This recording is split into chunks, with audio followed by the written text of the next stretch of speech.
மாதிரியே தானா அப்படின்ற மாதிரி நிறைய கன்ஃபியூஷன் இருக்கு. அவங்க செய்ய வேண்டியதெல்லாம் ஒன்று தான். இந்த மாதிரி வீடு வீடாக போய் அந்த என்யூமரேஷன் ஃபார்ம் நம்ம ஃபில்அப் பண்ணி கொடுக்கும்போது அதுக்கான அக்னாலேஜ்மெண்ட்டை அந்த பிஎல்ஓ அந்த ஆஃபீஸர்கிட்ட இருந்து நீங்கள் வாங்கிக்கணும். அது ரொம்ப ரொம்ப முக்கியம். இது நான் சொல்றது வாக்காளர் பட்டியலில் ஆல்ரெடி உங்கள் பேர் இருக்கிறவங்களுக்கு நான் சொல்கிறேன். இப்போ புது வாக்காளர்கள், ஃபர்ஸ்ட் டைம் ஓட்டர்ஸ், அவங்களுக்கு ஃபார்ம் 6ன்னு ஒன்று இருக்கு. அதை நீங்கள் ஃபில்அப் பண்ணி நீங்கள் உங்கள் ஏரியாவில் இருக்கிற சம்மந்தப்பட்ட அந்த உங்கள் அலுவலகத்தில் நீங்கள் டைரெக்டாகவும் சப்மிட் பண்ணலாம், இல்லை நீங்கள் ஆன்லைன்லேயும் சப்மிட் பண்ணலாம். அப்படி ஆன்லைனில் நீங்கள் சப்மிட் பண்ணீங்கன்னா அதுக்கான ஸ்க்ரீன்ஷாட் எடுத்து வச்சுக்கோங்க. ஃபோனில் மெசேஜ் வரும், அதை சேவ் பண்ணி வச்சுக்கோங்க. அப்ராடில் இருக்கிறவங்க கூட அந்த எஸ்ஐஆர் ஃபார்மை டவுன்லோட் பண்ணி நீங்கள் அதை ஃபில்அப் பண்ணி சப்மிட் பண்ணலாம். அதுக்கான அக்னாலேஜ்மெண்ட்டை வாங்கி வச்சுக்கோங்க. ரொம்ப முக்கியமாக உங்களோட பிஎல்ஓ அந்த ஆஃபீஸர் யாருன்னு தெரிஞ்சு வச்சுக்கோங்க. இந்த தேர்தல் ஆணையம் அந்த வெப்சைட்டில் போனீங்கன்னா அந்த பர்டிகுலர் பிஎல்ஓ ஆஃபீஸரோட ஃபோன் நம்பர் கூட நீங்கள் எடுத்து வச்சுக்கலாம். இன்கேஸ் உங்களை யாரையும் ரீச் பண்ணலை, இல்லை உங்களுக்கு அந்த ஃபார்ம் கிடைக்கல அப்படின்னா நீங்கள் அவரை காண்டாக்ட் பண்ணி அந்த ஃபார்மை வாங்கி நீங்கள் ஃபில்அப் பண்ணி நீங்கள் சப்மிட் பண்ணலாம். ரொம்ப முக்கியமாக அதுக்கான அக்னாலேஜ்மெண்ட்டை வாங்கி வச்சுக்கோங்க.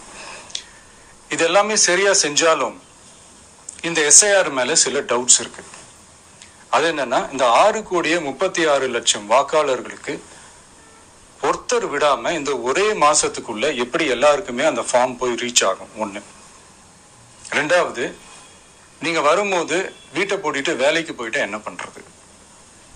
இப்ப நீங்க வருவீங்கன்றதுக்காக வேலையெல்லாம் விட்டுட்டு வீட்டுக்குள்ளேயே உட்கார்ந்துட்டு இருக்கணுமா?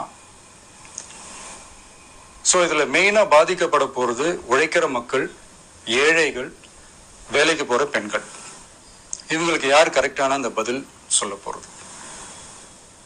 ஒரு நியாயமான எஸ்ஐஆர்னா என்ன நடக்கணும்? இப்போ இறந்து போனவங்களை மார்க் பண்ணி அதுல இருந்து டிலீட் பண்ணணும். இப்போ போலி வாக்காளர்கள் இருந்தாங்கன்னா அவங்கள மார்க் பண்ணி டிலீட் பண்ணணும். இப்போ ஆல்ரெடி ஓட்டு இருக்கிறவங்களுக்கு எதுக்கு இந்த ரெஜிஸ்ட்ரேஷன் என்ற பேர்ல இவ்வளவு குழப்பங்கள் அப்படின்றதான் எங்க கேள்வி.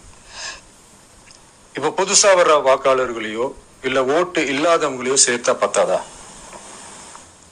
இப்போ ரீசெண்டா நடந்த இப்போ எலெக்ஷன் 2021, 24 எப்படி எல்லாருமே ஓட்டு போட்டோம்? அதுல ஓட்டு போட்டவங்க கூட இப்ப புதுசா ரெஜிஸ்டர் பண்ணணும்னா அது ஏன் அந்த கன்ஃபியூஷன் அப்படின்றத நாங்க கேட்கிறோம். அதனாலதான் நாங்க எஸ்ஐஆரை எதிர்க்கிறோம். இப்போ புதுசா சில கம்ப்ளைண்ட்ஸ்லாம் வர ஆரம்பிக்குது. அது என்னன்னா, முக்கியமா நம்மளுடைய டிவிகே தோழர்களுக்கு அந்த ஃபார்ம் கிடைக்க மாட்டேங்குது, கொடுக்க மாட்டேன்றாங்க அப்படின்ற சில கம்ப்ளைண்ட்ஸ். இது யார் பண்றாங்க அப்படின்றது நான் தான் சொல்லி தெரிய வேணும்னு ஒன்றும் அவசியம் இல்லை உங்களுக்கு. இப்போ இருக்கிற ஆட்சியாளர்கள், அவங்களுக்கு கைப்பாவையா இருக்கக்கூடிய சில பேர் இதை செய்ய ஸ்டார்ட் பண்ணியிருக்கிறாங்க. அதனால மை டியர் வர்ச்சுவல் வாரியர்ஸ், இதை சாதாரணமா எடுத்துக்காதீங்க. இது எல்லாருக்குமே அந்த ஃபார்ம் போய் ரீச் ஆகணும். இதுல ரொம்ப உறுதியா இருங்க. அதையும் மீறி உங்களுக்கு அந்த ஃபார்ம் கிடைக்கலன்னா இருக்கவே இருக்கும் ஆன்லைன்.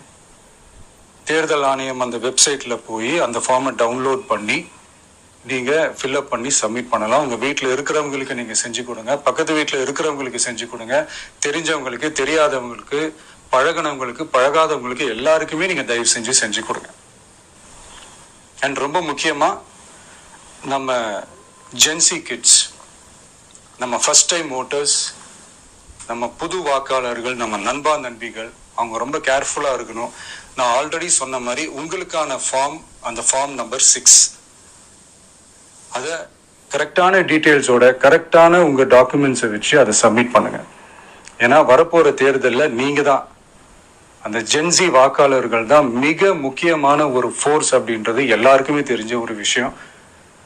அதனால உங்களை டிஸ்டர்ப் பண்றதுக்கு, உங்க பேரை அதுல இன்க்ளூட் பண்ணாம செய்யறதுக்கு என்னென்ன வேலைகள் செய்யணுமோ, என்னென்ன தில்லுமுள்ளு வேலைகள் செய்யணுமோ எல்லாமே அவங்க செய்வாங்க. இது நமக்கு எல்லா திசையிலையும் எல்லா பிரச்சனைகள் கொடுத்துட்டு தானே இருக்கிறாங்க. அது டிஃபால்ட்டா நடந்துட்டு தான் இருக்கும். அது ஒன்றும் பண்ண முடியாது. ஸோ அந்த மாதிரி ஓட்டு போடுற விஷயத்திலையும் அவங்க என்ன உத்தரமரா மாறவா போறாங்க? நான் சில மீட்டிங்ஸ்ல எல்லாம் ரிப்பீட்டடா ஒரு விஷயம் நான் சொல்றேன்ல, 2 பேருக்கு நடுவுல தான் போட்டி அப்படின்ட்டு. அது மேடைக்கு மேடை அவங்க அதை ப்ரூவ் பண்ணிட்டு இருக்கிறாங்க. அதனால தோழர்களே, வரப்போற தேர்தலில் நம்ம யாருன்னு காட்டணும், நம்ம பலம் என்னன்னு காட்டணும். அதுக்காக அந்த பலமான அந்த பவர்ஃபுல்லான ஆயுதத்தை நம்ம கையில எடுக்கணும். அந்த ஆயுதம் வேற எதுவுமே இல்லை, ஓட்டு, வாக்கு, ஜனநாயகம். அது இருந்தாதான் நம்ம அந்த வெற்றியை நோக்கி நம்மளால பயணிக்க முடியும். தமிழ்நாடு அந்த வாக்குச்சாவடி முன்னாடி திரண்டு நிக்கணும். அதை பார்த்துட்டு தமிழ்நாடே தமிழக வெற்றி கழகமா இல்ல தமிழக வெற்றி கழகம் தான் தமிழ்நாடா அப்படின்ற மாதிரி இருக்கணும். வீடுன்னு ஒண்ணு இருந்தாதான் ஓடு மாத்த முடியும்னு அறிஞர் அண்ணா அவர்கள் சொல்லியிருக்கிறாங்க. அந்த மாதிரி ஓட்டுன்னு ஒண்ணு இருந்தாதான் இந்த நாட்டையே காப்பாற்ற முடியும். அப்புறம் இன்னொரு முக்கியமான விஷயம், அந்த எனிமரேஷன் ஃபார்ம் நீங்க ஆன்லைன்ல நீங்க ஃபில்அப் பண்ணும்போது அதுல ஒரு சில ப்ராப்ளம்ஸ் வர்றதுக்கு வாய்ப்பு இருக்கு. அது உங்களுடைய ஓட்டர் ஐடியில இருக்கிற உங்க பேரும் ஆதார் கார்டுல இருக்கிற பேரும் அந்த ஸ்பெல்லிங் இனிஷியல்ஸ் எல்லாமே ஒரே மாதிரி இருந்தாதான் அது அக்செப்ட் ஆகும், இல்லைன்னா அக்செப்ட் ஆகாது. அது கொஞ்சம் கேர்ஃபுல்லா பண்ணுங்க. அது கொஞ்சம் யூசர் ஃப்ரெண்ட்லியா இருக்கலாமேன்னு கேட்டதுக்கு அதெல்லாம் முடியாது, அதுக்கெல்லாம் வாய்ப்பு இல்லை, அதுக்கெல்லாம் ஆளுங்க இல்லை, பண்ண முடியாதுன்னு ரிப்ளை பண்ணிட்டாங்க. ஸோ அதனால மைடியர் டிவிகே தோழர்களே, மைடியர் ஜென்சி படை பலமே, உஷாரா இருங்க, கான்பிடண்டா இருங்க. நல்லதே நடக்கும். வெற்றி நிச்சயம்.